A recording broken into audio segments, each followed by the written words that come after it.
Assalamualaikum warahmatullahi wabarakatuh. Saya Andi Bambang Fadel, NIM 20030150033, kelas PJKRA angkatan 2020. Saya akan mempresentasikan hasil kerja saya memahami manusia melalui dimensi filsafat. Filsafat manusia atau antropologi filsafat merupakan bagian integral dari sistem filsafat yang secara spesifik menyoroti hakikat atau efisien manusia. Sebagai dari sistem filsafat secara metodis, ia memiliki kedudukan yang kurang lebih setara dengan cabang-cabang filsafat lainnya seperti etika, kosmologi, epistemologi, filsafat sosial, dan estetika.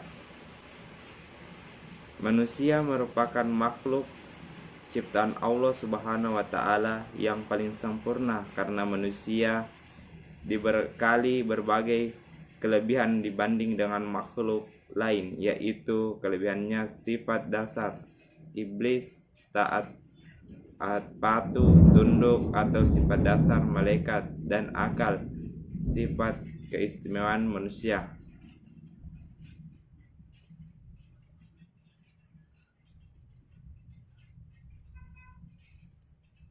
Apa itu filsafat? Secara etimologis, filsafat berakar dari bahasa Yunani yaitu philein yang berarti cinta dan sophia yang berarti kebijaksanaan. Jadi filsafat adalah cinta akan kebijaksanaan. Kata sophia dalam pandangan filsafat lebih dari sekadar wisdom. Dalam bahasa Inggris, sophia mengandung banyak makna. Filsafat adalah daya upaya manusia dengan akal budinya untuk memahami, mendalami, dan menyelami secara radikal dan integral serta sistematik mengenai ketuhanan, alam semesta, dan manusia sehingga dapat menghasilkan pengetahuan tentang bagaimana hakikatnya yang dapat dicapai akal manusia dan bagaimana sikap manusia harusnya setelah mencapai pengetahuan tersebut.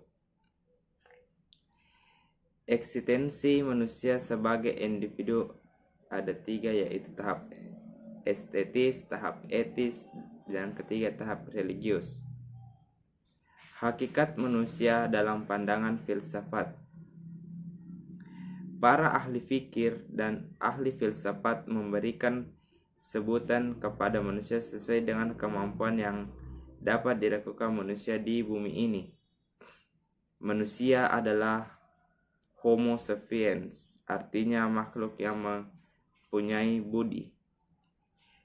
Manusia adalah animal rasional, artinya binatang yang berpikir. Manusia adalah homo loquen, artinya makhluk yang pandai menciptakan bahasa dan menjelmakan pikiran manusia dan perasaan dalam kata-kata yang tersusun. Manusia adalah homo faber, artinya makhluk yang terampil. Dia pandai membuat perkakas atau disebut juga tool making animal, yaitu binatang yang pandai membuat alat. Manusia adalah zoon politikon, yang makhluk pandai bekerja sama, bergaul dengan orang lain, dan mengorganisasi diri untuk memenuhi kebutuhan hidupnya. Manusia adalah homo economicus, artinya makhluk yang tunduk pada prinsip-prinsip ekonomi dan bersifat ekonomis. Manusia adalah homo religius, yaitu makhluk yang beragama. Adapun pembahasan mengenai manusia. 1. Masalah rohani dan jasmani. Setidaknya terdapat 4 aliran pemikiran yang berkaitan tentang masalah rohani dan jasmani atau sudut pandang unsur pembentukan manusia, yaitu 1. Aliran serba zat, 2. Aliran serba ruh, 3. Aliran dualisme, dan 4. Aliran eksistensialisme. Yang kedua, sudut pandangan antropologi. Dari segi antropologi terdapat 3 sudut pandang hakikat manusia, yaitu manusia sebagai makhluk individu, makhluk sosial, dan makhluk susila. Berikut penjelasan ketiganya.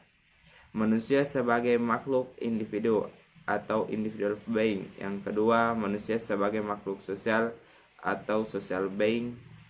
Yang ketiga, manusia sebagai makhluk susila atau moral being. 4. Tujuan hidup manusia. Tujuan hidup manusia paling sedikit ada 4 macam, yaitu beribadah, menjadi khalifah Allah di muka bumi yang baik dan sukses, tentunya memperoleh kesuksesan atau kebaikan, kebahagiaan, dan keberuntungan di dunia dan di akhirat, dan mendapat ridha Allah. Hakikat martabat manusia. Adapun roh atau jiwa yang berasal dari non-materi yang biasa disebut dengan an-nafs memiliki 3 daya. Yang pertama, daya pikir yang disebut akal berpusat di kepala. Yang kedua, daya rasa di dada berpusat di kalbu. Dan yang ketiga, daya nafsu berpusat di perut. Sekian dan terima kasih. Itulah hasil dari presentasi saya. Lebih kurangnya mohon dimaafkan. Wassalamualaikum warahmatullahi wabarakatuh.